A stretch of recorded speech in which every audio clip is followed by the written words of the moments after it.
Hello students, video में class 9th chemistry is matter around us pure का first part आपको अभी video में अपलोड कर चुके हैं और ये दूसरा पार्ट आपके सामने उसी का आगे से पढ़ना स्टार्ट करेंगे। क्लास 9th केमिस्ट्री का is matter around us pure part number 2 अपने channel education tricks and fun पे।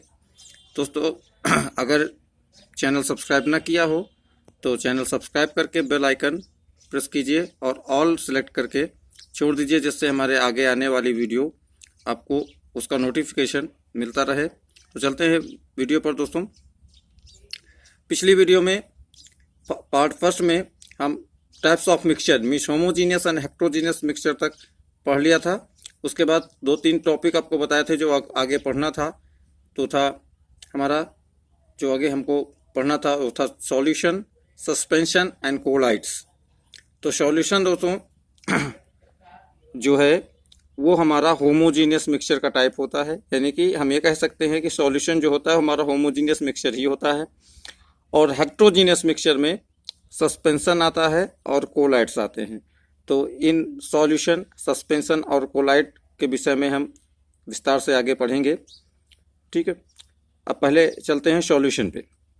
तो सॉल्यूशन के उदाहरण जैसे हमारे पास है सॉल्ट सॉल्यूशन, मीन्स जैसे पानी में नमक को पूरी तरीके से घोल दिया जाए। फिर विनेगर, सिरका जिसे हम कहते हैं। अलॉय, मिश्र धातु में जैसे पीतल है हमारी, जिसमें कॉपर एंड जिंक परसेंटेज के रेशियो में मिलाया जाता है। एंड एयर, हवा जो है ये हमारे सॉल्यूशन है। तो अब सॉल्यूशन के विषय में हम एक्सप्लेन करेंगे अच्छे से। आगे चलते हैं। तो स्टूडेंट्स, जो हमारा सॉल्यूशन बनता है वो कैसे बनता है ये हमको समझना है। सॉल्यूशन जो हमारा बनता है वो जैसे सॉलिड एंड लिक्विड का, तो उसमें सॉल्यूशन में बनने के लिए हम क्या करते हैं, कोई चीज़ हम ले लेते हैं, जैसे पानी ले लेते हैं और उसमें कोई चीज़ घोलते हैं। अभी जैसे आपके सामने एग्जांपल अभी हम फर्स्ट पॉइंट देख लीजिए, साल्ट सॉल्यूशन मीन्स पानी और नमक का घोल। तो उसमें से अब पानी और नमक को हमने घोला तो हमारा सॉल्ट सॉल्यूशन तैयार होता है। तो उसमें नमक और पानी दो चीज़ें हम नाम ले रहे हैं बार बार। तो जो नमक क्या होगा और पानी क्या होगा, तो सॉल्यूशन में हमारे पास 2 टर्म्स और भी आते हैं जिनको समझना है, और वो सॉल्यूशन के लिए टर्म्स हमारा इम्पोर्टेंट है। तो देख लेते हैं। पहली चीज़ आती है हमारी सॉल्यूट। सॉल्यूट क्या है? The substance which is dissolve in liquid to make a solution. मतलब किसी सॉल्यूशन को बनाने के लिए जो हमको सॉल्यूट की आवश्यकता पड़ती है। तो सॉल्यूट क्या होता है? The substance which is dissolve, मतलब ऐसी चीज़ जिसको हम घोलें, या हम कह सकते हैं सॉल्यूट हमारी जो होता है वो सॉल्यूशन में लेस क्वांटिटी में होता है, कम मात्रा में होता है, और सॉल्वेंट ज़्यादा मात्रा में होता है। और जो हमारा सेकंड टर्म है सॉल्वेंट। सॉल्वेंट क्या होगा? The liquid in which solute is dissolve is known as solvent. कहने का अर्थ क्या हुआ? ऐसा लिक्विड जिसमें हम सॉल्यूट को घोलते हैं, जिसमें चीज़ घोली जाती है, वो सॉल्वेंट कहते हैं। तो सीधी सीधी भाषा में कह सकते हैं सॉल्यूट उसे कहते हैं जिसको घोला जाए, और सॉल्वेंट वो होगा जिसमें घोला जाए। सॉल्यूट यानी जिसको घोला जाए, और सॉल्वेंट क्या होगा? जिसमें घोला जाए। तो हमारा सॉल्यूशन बनेगा। सॉल्यूशन क्या? A solution is the mixture formed when 1 और more solutes dissolve in solvent. Solution कब बनेगा? सॉल्यूशन एक प्रकार का ऐसा मिक्सचर होगा जो मिक्सचर से बनता है जब उसमें एक या एक से अधिक सॉल्यूट्स, जैसे अभी हमने बताया कि सॉल्ट सॉल्यूशन जिसमें नमक और पानी होगा, हो सकता है कोई थर्ड चीज़ और भी कोई जोड़ दी जाए तो एक से ज़्यादा सॉल्यूट हो जाएंगे। तो एक या एक से अधिक कोई सॉल्यूट जो है वो घोले जाएं, डिसॉल्व मतलब घोलना, घोले जाएं सॉल्वेंट में, तो हमारा सॉल्यूशन तैयार हो जाता है। जैसे इस एक्टिविटी में देख लेते हैं। देखिए, एक बीकर हमारे पास दिया है, वो आधा बीकर पानी से भरा गया है, H2O दिया है, और नीचे जो है शुगर पार्टिकल्स क्रिस्टल्स हमारे इसमें नीचे भी डाले गए हैं सॉल्यूशन में। तो जब तक ये नहीं घुलता पूरी तरीके से, तो अभी ये हेट्रोजीनियस टाइप से माना जाएगा। लेकिन अभी ये क्रिस्टल्स हमारे नीचे पड़े हुए हैं, ये हमारा वाटर है। तो ये हमारा जो वाटर होगा, ये क्रिस्टल जो हमारे शुगर के हैं, इसको इस पानी में घोला गया है। तो ये हमारा जो होगा, इसको हम सॉल्यूट कहेंगे। यानी चीनी इस सॉल्यूशन के लिए चीनी हमारी जो हो जाएगी वो सॉल्यूट हो जाएगी, और जो हमारा वाटर होगा ये सॉल्वेंट होगा। पिछले चैप्टर में आपने पढ़ भी लिया था कि किसी चीज़ को जब पानी में घोलते हैं तो ऐसा सॉल्यूशन का नाम भी एक स्पेशल होता है जिसे हम कहते हैं एक्वा सॉल्यूशन। तो जो है जी हमने अभी जिस टॉपिक पे हैं फिलहाल, तो हमने चीनी घोली तो ये सॉल्यूट का वर्क करेगी, और पानी में घोला है इसलिए सॉल्वेंट काम करेगी। तो चीनी हमारी जो घोली जा रही है, इसकी मात्रा लेस होगी, कम होगी, और सॉल्वेंट की मात्रा ज़्यादा होगी।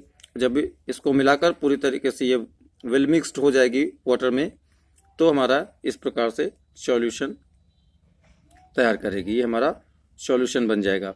अब प्रॉपर्टी क्या है सॉल्यूशन की, तो देख लेते हैं आगे।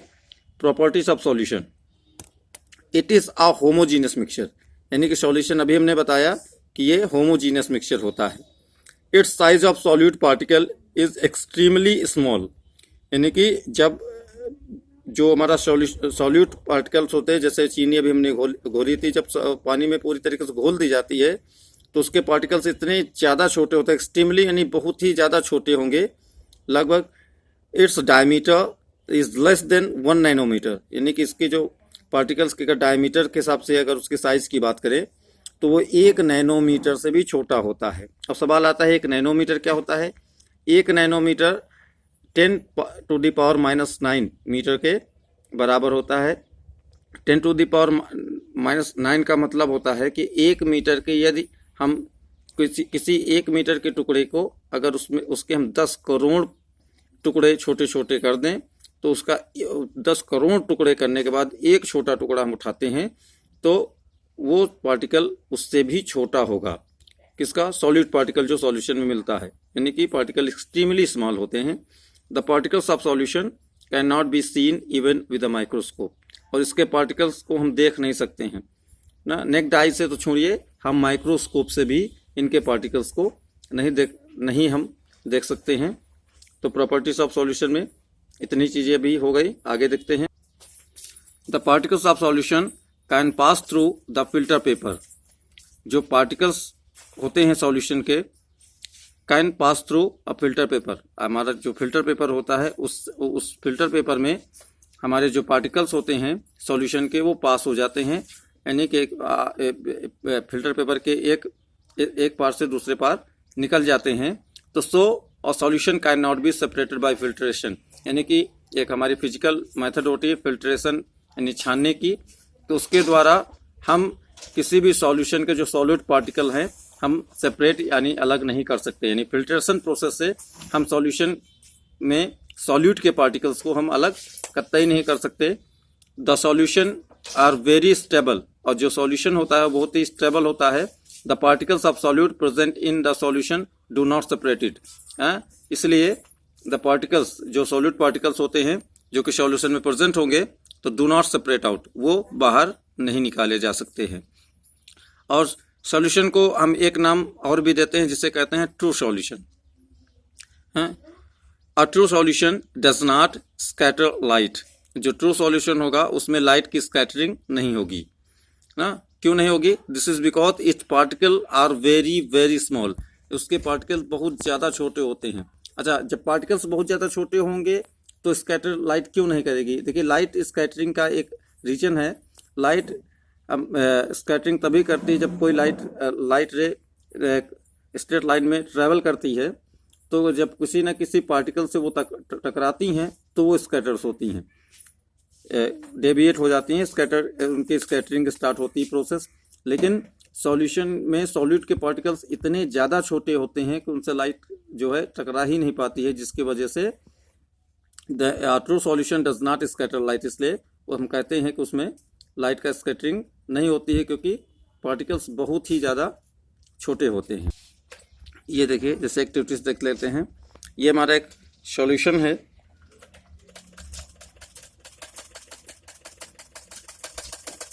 अब ये हमारे सोर्स ऑफ लाइट, ऐसी लाइट जिससे सोर्स जिससे लाइट रेस निकलती हैं, ये निकल रही हैं, लेकिन जब ये सॉल्यूशन बीकर पे हमारा जो सॉल्यूशन रखेगा तो इस बीकर पे इस रास्ते पर, इतने रास्ते पर, जैसे ये हमारा हो गया, तो इसमें से हमको लाइट ट्रैवल करती हुई नहीं दिखाई देगी। क्यों नहीं दिखाई देगी? क्योंकि जब लाइट इसके अंदर इंटर मान लीजिए करती है तो कोई पार्टिकल्स इसके इतने छोटे हैं कि इसमें वो टकरा ही नहीं पाती, तो स्कैटरिंग होगी नहीं, और जब तक लाइट की स्कैटरिंग नहीं होगी तब तक हमको वो लाइट पास होती हुई दिखाई नहीं देती। यही कारण है कि जो सॉल्यूशन में जो ट्रू सॉल्यूशन हमारा होता है उसमें लाइट की स्कैटरिंग नहीं होती है।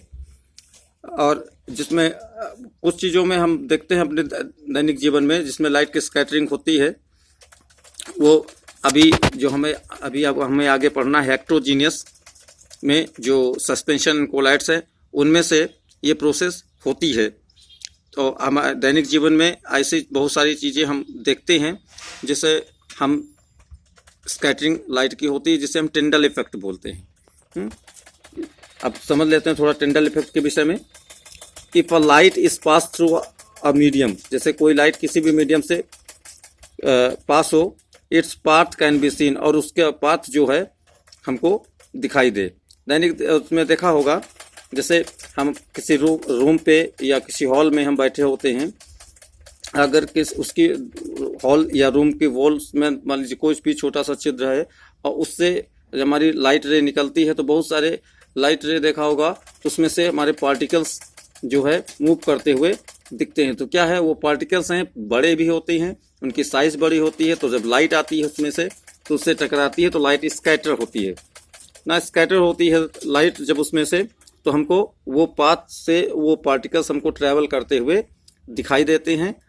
तो एक हमारा ये टिंडल इफेक्ट का एक बेस्ट एग्जांपल है, जो हम अगर कभी ना भी ध्यान दिया हो तो हम उसको देख सकते हैं, तो वही टिंडल इफेक्ट कहलाता है। और भी बहुत सारे उदाहरण हैं, जैसे जंगलों में हमारे अगर किसी एक सिस्टमेटिक वे से अगर हमारे ट्रीज पेड़ पौधे लगे हैं, तो जिस तरफ से लाइट हमारी जा रही हो उस जिस दिशा से, उस दिशा की ओर से अगर हम देखेंगे तो उसमें टिंडल इफेक्ट का प्रभाव, यानी कि पार्टिकल्स हमको इधर उधर ब्राउनियन मोशन करते हुए, मूव करते हुए हमको दिखाई देंगे।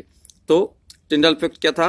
If a light is pass through a medium, कोई लाइट जो होती है वो पास किसी मीडियम से पास होती है, and it's can be seen, और हमें दिखाई देती है। दिस इज हैपेंस, ये क्यों होता है? अभी हमने बताया, इसी को टिंडल इफेक्ट कहते हैं। ऐसा होता क्यों है? Due to the scattering of light. ये टिंडल इफेक्ट हमें जो दिखाई देता है, इसका रीजन क्या है, ये आगे दिया है।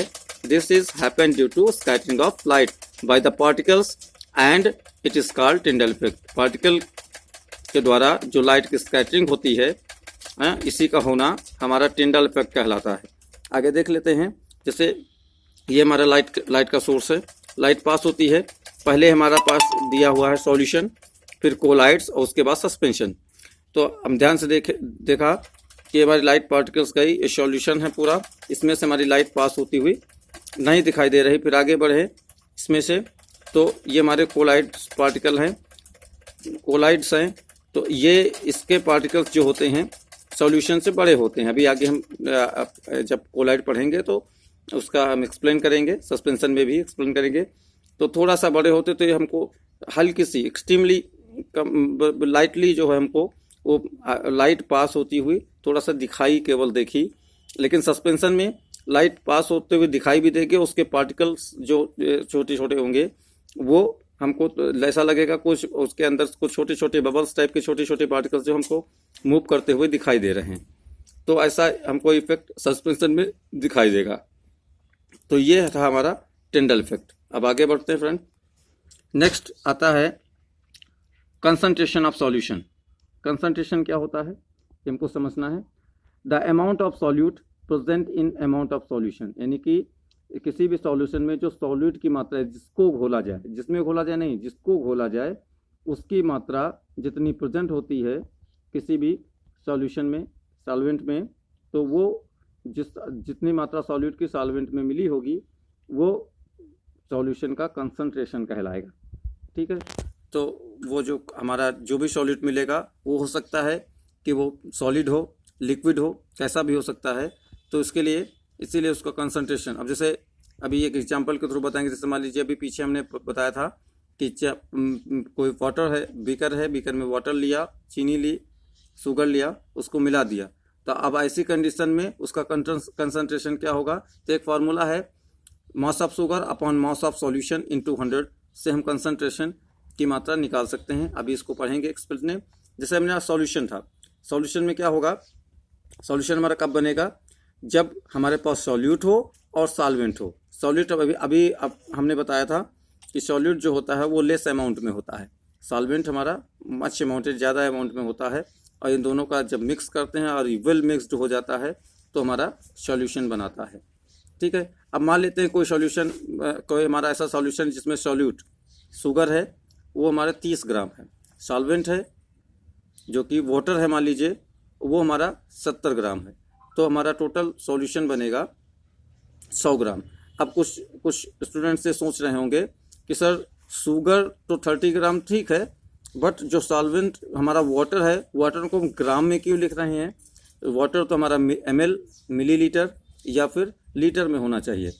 तो उससे ठीक भी है, क्योंकि जो हमारे तरल पदार्थ होते हैं, लिक्विड मटेरियल्स होते हैं, उनको हम लीटर में ज़्यादातर मापते हैं। लेकिन अभी आगे हायर क्लास में अगर पढ़ेंगे इसके विषय में, वाटर एक ऐसा हमारा तरल पदार्थ है, ऐसा लिक्विड है जिसको हम, जैसे मान लीजिए 1 लीटर हम जो है वाटर हम ले ले, उसकी मेज़रमेंट हम लीटर के अकॉर्डिंग करते हैं। 1 लीटर अगर हम ले लेते हैं और उसको हम मास कैपेसिटी यानी कि भार में अगर हम उसको मापें तो वो लगभग 1 kg के ही बराबर आएगा। ये वाटर के केस में सही बैठता है, यानी कि जैसे वनस्पति तेल ले ले, कैरोसिन ऑयल ले ले, कुछ भी ले ले, तो इसमें तो अंतर आता है लेकिन वाटर में अंतर नहीं आता है। तो वाटर के केस में हम 70 ग्राम या 70 लीटर हम दोनों चीज़ ले सकते हैं, दोनों लगभग बराबर बैठते हैं। और आगे जो हमारा सॉल्वेंट होता है, जो सॉलिड जो होता है, सॉल्वेंट में जो घुलने की जितनी क्षमता रखता है उस शब्द को हम सॉल्युबिलिटी बोलते हैं। आगे इसके विषय में डिस्कशन करेंगे, तो सॉल्युबिलिटी बोलते हैं। तो अब देखिए, अब इसी से जो हमारा ये चीज़ मिलाई गई है, इस अभी ये फार्मूला हमने एक ऐसे आपको समझाने के लिए अभी बताया, इसके डिस्कशन अभी आगे हम कर रहे हैं। तो इसमें हमको देखना है कि जैसे हमने इसके हिसाब से कर 30 ग्राम हमने शुगर लिया और 70 ग्राम हमारा वाटर ले लिया, तो हमारा 100 ग्राम सॉल्यूशन बना। तो इस फार्मूले के according mass of sugar upon mass of solution into 100, अगर इसमें इस सॉल्यूशन बना तो इसमें कंसंट्रेशन किसकी निकलती है? सॉल्यूट की निकलती है। मीन्स तो इस सॉल्यूशन में शुगर की कंसंट्रेशन कितनी होगी? तो फार्मूले के हिसाब से शुगर कितनी है? 30 ग्राम। और जो फार्मूला क्या कहता है? मास ऑफ द सॉल्यूशन, यानी कि सॉल्यूशन हमारा कितना हुआ? 100 ग्राम। तो नीचे हम 100 ग्राम रखेंगे इंटू 100। ये ग्राम से ग्राम ऑलरेडी कैंसिल हो जाएगा, 100 से 100 कैंसिल हो जाएगा, बचेगा 30। तो हमने 100 से मल्टीप्लाई किया तो इसकी कंसंट्रेशन हमारी परसेंटेज में आएगी। तो हम कह देंगे कि ऐसे सॉल्यूशन 100 ग्राम सॉल्यूशन जिसमें 30 ग्राम जो है हमारी शुगर मिलाई गई है, तो 30% कंसंट्रेशन बनेगी शुगर की, 30% ऑफ शुगर बाई, अब जो नीचे एक चीज़ लिखी है इसको समझना है, mass by mass. Mass by mass का मतलब क्या हुआ? इसमें सॉल्यूट जो था वो भी मास वाला था और सॉल्वेंट भी मास के अकॉर्डिंग था, इसीलिए ये मास बाई मास हमने लिखा है। और भी बहुत सारे ऐसे भी चीज़ें होती हैं ना जिसको हम एक्सप्रेस करते हैं, जैसे expressing the concentration of solution, इसी को समझना है मास बाई मास। और भी बहुत सारी चीज़ें होती है। तो मास बाई मास का मतलब क्या था? जो हमारा सॉल्यूट था वो हमारा जो नापने वाला था वो लीटर में नहीं था, ग्राम के हिसाब से हम मापते थे। और सॉल्वेंट भी जैसे वाटर है, अभी हमने बताया कि इसको ग्राम या लीटर दोनों में माप सकते हैं। तो इसको मास बाई मास की कैटेगरी में एंड मास बाई, और जैसे वाटर है तो उसका वॉल्यूम निकलता है तो वॉल्यूम के कैटेगरी में हम दोनों रख सकते हैं। तो उस हिसाब से हमने नापा। जैसे अब एक्सप्रेस करते थे कंसंट्रेशन ऑफ सॉल्यूशन, तो फर्स्ट जैसे mass by mass percentage of the solution, तो उसका फार्मूला क्या होगा? अभी ऊपर दिया था, mass of solute upon mass of solution into 100। इस फार्मूलों में एक चीज़ बच्चों को ध्यान देना है, ज़्यादातर यहीं पर गलती कर देते हैं। जो फार्मूला तो हम लिख देते हैं, और लेकिन जब हम इससे संबंधित इससे बेस्ड हम न्यूमेरिकल लगाते हैं तो करते क्या है? मास ऑफ द सॉल्यूट लिखते हैं upon mass of the solvent लिख देते हैं, यानी कि जिसको घोला गया है वो अब बटे जिसमें घोला जाता है हम उसकी मात्रा लिख देते हैं, जिसके वजह से हमारे क्वेश्चन गलत हो जाते हैं। ध्यान रखना है इस पूरे जो हमारा फार्मूला है इसमें कहीं भी सॉल्वेंट का जो है कहीं पर भी हमको उसकी वैल्यू नहीं रखनी है। सॉल्वेंट इसमें इन्वॉल्व फार्मूले में नहीं होगा, यानी कि mass of solute upon mass of the solution, यानी कि सॉल्यूट जिसको हमने मिलाया है जिस सॉल्वेंट में, तो सॉल्यूट कितना मिलाया वो, और जब सॉल्वेंट में उसको मिलाया तो टोटल मात्रा सॉल्यूशन कितनी हो गई वो नीचे रखेंगे, और जब 100 से मल्टीप्लाई कर देंगे तो उसकी कंसंट्रेशन हमारी, देखो मास बाई मास परसेंट दिया तो परसेंटेज में आ जाएगी। क्यों 100 से मल्टीप्लाई इसलिए करें क्योंकि परसेंटेज से कुल भाग 100 ही होते हैं, टोटल पार्ट 100 ही होते हैं, यानी परसेंटेज हमारा 100 के अकॉर्डिंग निकलता है, इसलिए हम 100 से मल्टीप्लाई कर रहे हैं। फिर सेकेंड वन है हमारा mass by volume percentage of a solution, mass by volume percentage of a solution. अब इसका मतलब ये हुआ जैसे हमारा कोई सॉल्यूट है वो, जैसे हमारा सॉल्ट हो गया, शुगर हो गया एक्सेट्रा, ये सारी चीज़ें हैं जो हमारी ग्राम में मापने वाली हैं। तो ग्राम वाली चीज़ें हमारी मास की कैटेगरी में आती हैं, जो धारिता वाली चीज़ें हमारी आती हैं उनको वॉल्यूम में मापते हैं। और बाई वॉल्यूम परसेंटेज सॉल्यूशन कहने का मतलब जिसको हमने मिलाया है वो ग्राम वाली चीज़ हो, और जिसमें हमने मिलाया है वो हमारा तरल पदार्थ यानी लिक्विड हो, तो उसको कहेंगे mass by volume percentage of the solution. ऐसी परिस्थिति में कैसे करेंगे कि मास ऑफ सॉल्यूट हम लिखेंगे बटे volume of the solution into 100 कर देंगे, तो mass by volume percentage in a solution हमारा निकल आएगा। और तीसरा है इसी प्रकार volume by volume percentage of a solution.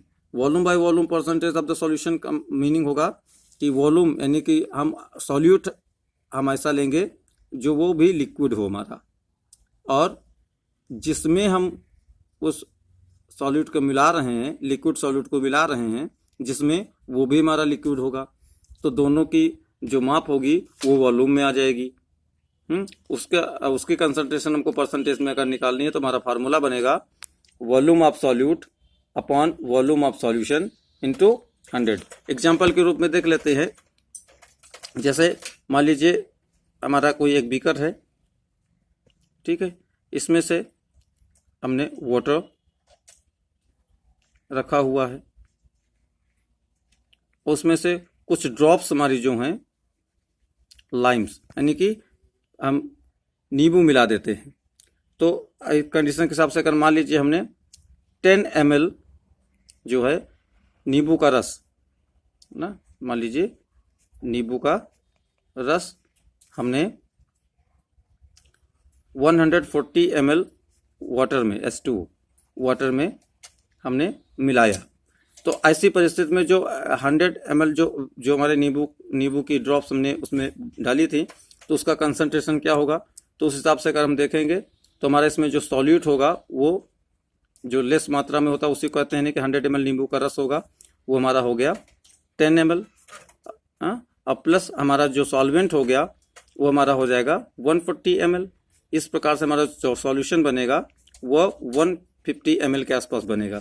अब फार्मूला है वॉल्यूम बाई वॉल्यूम परसेंटेज, तो 10 ml हमारा सॉल्यूट हो गया, और कितने में हुआ 150 ml में, 140 नहीं, सॉल्वेंट नहीं रखना हमको, सॉल्यूशन ही रखना है, यानी 150 ml में रखना है और इंटू 100। ध्यान रखना ये जो अपॉन लाइन के लिए ये तो मालूम ही होगा आप लोगों को, मल्टीप्लाई हमेशा लाइन के बटे लाइन के ऊपर और डिवाइड बटे लाइन के नीचे करते हैं, तो ये ml से ml कैंसिल हो जाएगा, ये 0 से ये 0 कैंसिल हो जाएगा, ये अगर ये 5 से काट दे तो 5 3 जा 15 और 25 जा 100, ये हो जाएगा हमारा आया 20/3 मीन्स 6.66% कंसंट्रेशन है नींबू का, वो भी किस अकॉर्डिंग, वॉल्यूम बाई वॉल्यूम। ऐसे देखते हैं अभी जैसे कोरोना का समय चल रहा है तो देखा होगा मार्केट में बहुत सारे हमारे हैंड सैनिटाइजर आते हैं, तो हैंड सैनिटाइजर में देखा हमारा उसमें लिखा रहता है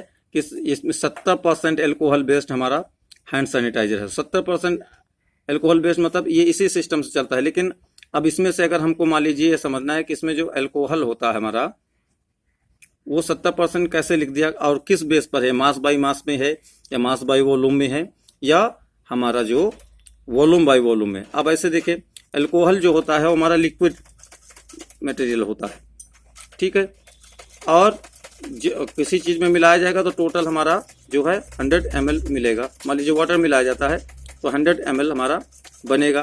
तो हमारा सॉल्यूट क्या हो जाएगा, वो 70 कितने में, 100 में इंटू 100 पे काट देंगे तो हमारा ये 70% जो हो जाएगा वो कंसंट्रेशन हो जाएगा। और होगा क्या, वॉल्यूम बाई वॉल्यूम, क्योंकि अल्कोहल जो होगा वो तो ऐसे भी हमारा जो होगा वो लिक्विड है, इसलिए वो वॉल्यूम में ही सॉलिड होगा।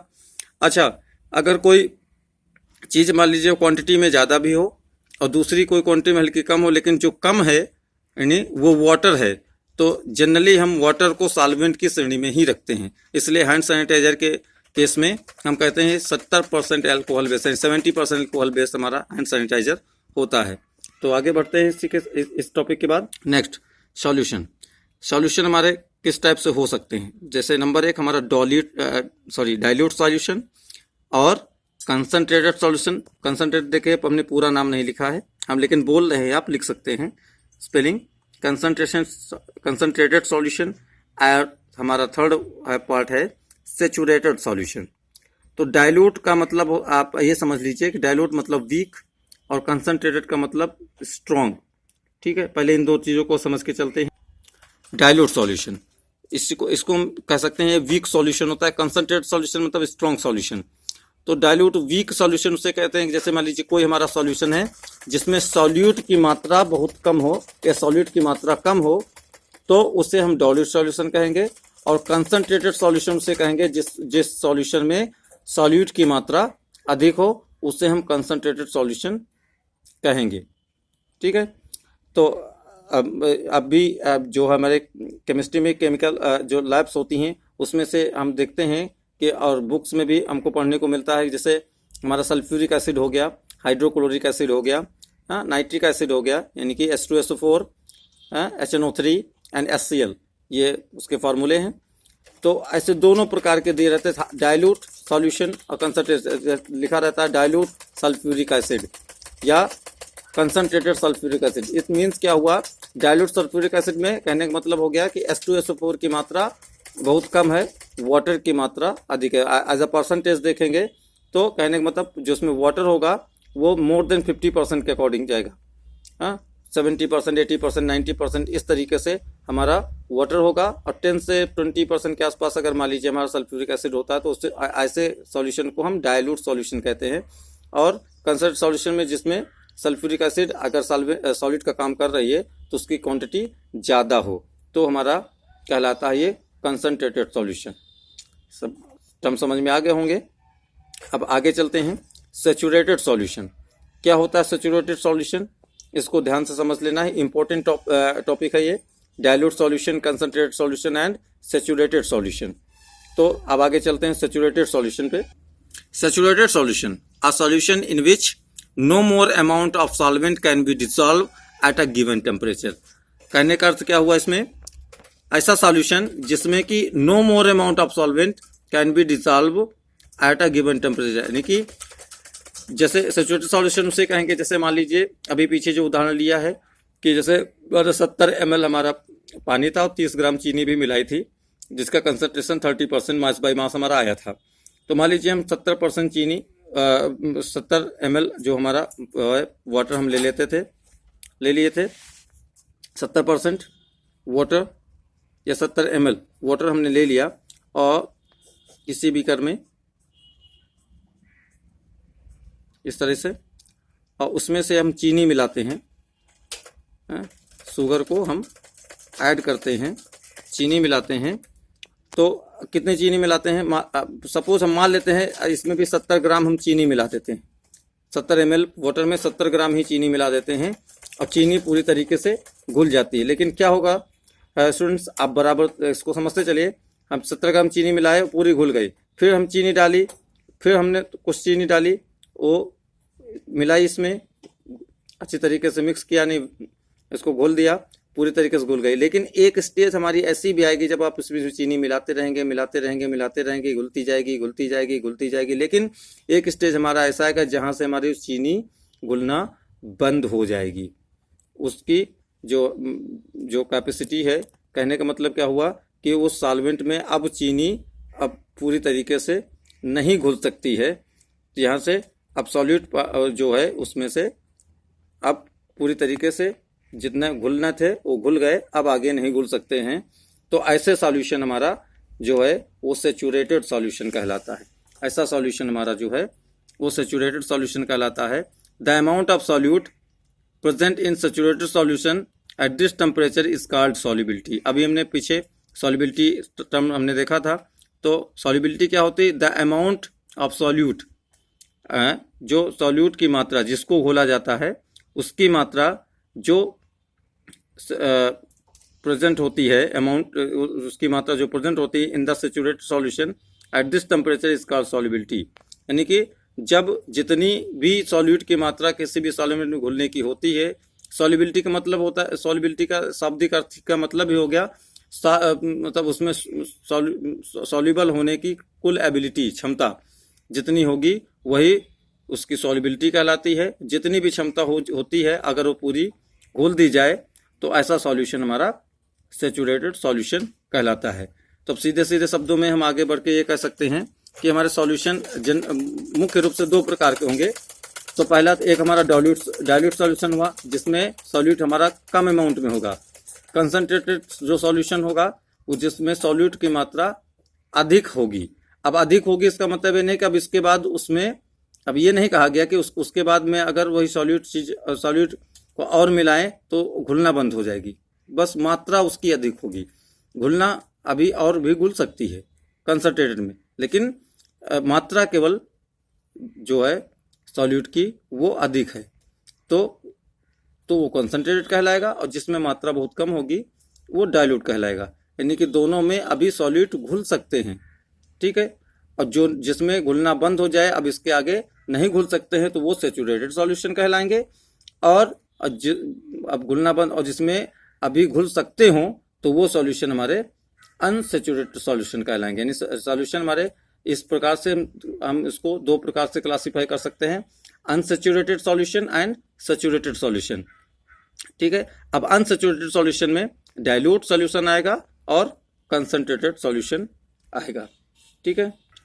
तो स्टूडेंट्स अभी तक हमने इस matter around us pure chapter में मैटर के उसमें मैटर के टाइप प्योर होगा या फिर हमारा वो मिक्सचर कहलाता है साइंटिफिक लैंग्वेज में। तो प्योर का होता है या फिर मिक्सचर होता है। तो प्योर और मिक्सचर हमने पढ़ लिया डिफिनेशन के तौर पर। और प्योर में हमारे एलिमेंट्स आते हैं और कंपाउंड आते हैं, ये भी हम पढ़ चुके हैं फर्स्ट पार्ट में। होमोजीनियस अनहेक्टोजीनियस मिक्सचर हम फर्स्ट पार्ट में पढ़ चुके हैं। और इस भाग में हमने सॉल्यूशन होता क्या है, होमोजीनियस मिक्सचर होता है, लेकिन होता क्या है इसी को हम एक नाम और जिसे हम ट्रू सॉल्यूशन भी कहते हैं, ये हमने पढ़ा। इसके प्रॉपर्टीज हमने पढ़ ली, ठीक है। इसके लाइटिंग इफेक्ट पढ़ लिए कि पास क्यों नहीं होती है लाइट उसमें से। टिंडल इफेक्ट हमने पढ़ लिया ना। सॉल्यूशन में हमने सॉल्यूशन के भाग में इतनी सारी चीज़ें पढ़ें। जो सॉल्यूशन हमारा बनता है सॉल्यूट एंड सॉल्वेंट से, यानी सॉल्यूशन के कंप्लीट चीज़ हम इस भाग में हम पढ़ चुके हैं। तो इस मैटर के अकॉर्डिंग हम प्योर और mixture, elements, compound, homogeneous mixture क्या होते हैं, हेट्रोजीनियस मिक्सचर क्या होते हैं, ये हमने पढ़ा। पार्ट 1 में हमने पहले भाग में पढ़ा। और जो अभी इस भाग में हमने सॉल्यूशन और सॉल्यूशन की प्रॉपर्टी और पूरा एक्सप्लेनेशन सॉल्यूशन का हम इस भाग में पढ़ लिए हैं।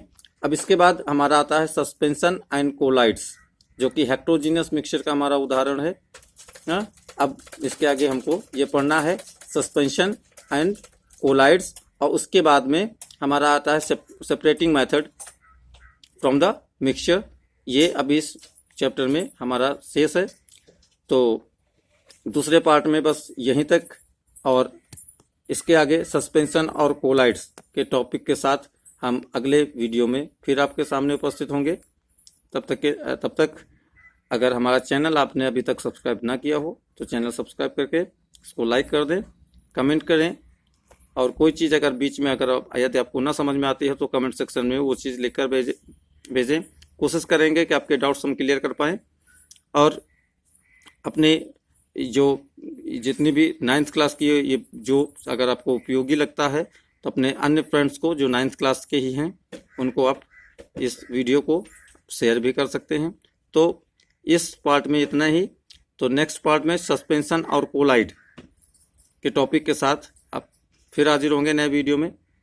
तब तक के लिए आप इसको जो है आप अच्छे से रिवाइज कर सकते हैं। और इस वीडियो में सॉल्यूशन का कंप्लीट डिस्क्रिप्शन है, एक्सप्लेनेशन है, उसको आप पढ़िए। और यदि आपने अभी तक फर्स्ट पार्ट नहीं पढ़ा हो तो पहले आप part number first is matter around us pure का जरूर पढ़ लीजिए, तब आपको सेकंड पार्ट आपको अच्छे से समझ में आएगा। और उस फर्स्ट पार्ट का जो लिंक है इस वीडियो के डिस्क्रिप्शन में आपको मिल जाएगा।